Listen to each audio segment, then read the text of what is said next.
Psalm ya 36.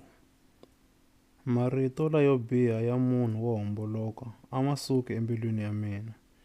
Hi ku vona ka yena a swi pfuni nchumu ku chava Xikwembu.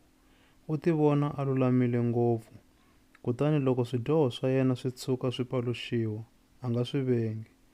Leswi a swi vulavulaka i mavunwa ni ku kanganyisa ntsena. Ku tiva ni ku endla leswinene u swi tshikile khale. Hambi a etlele ni vusiku, u le ku lukeni ka mano leyo biha. A hlawula ndlela leyi nga riki yona. A nga fularheli leswo biha. We hosi, rirhandzu ra wena ri fika ni le matilweni.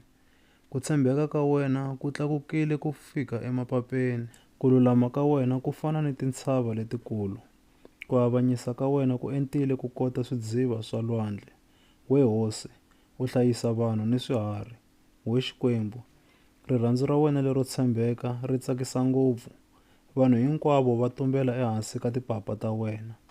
Va hanya endzalweni ya leswi u va phamelaka swona. U va nwisa mati layo nandziha enambyeni wa wena.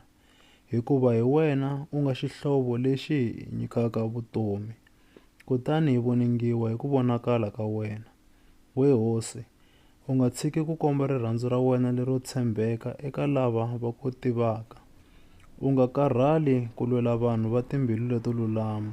U nga pfumeli leswaku lava ti kurisaka va nghena emutini wa mina, ni leswaku lavo homboloka va ndzi humesa eka wona.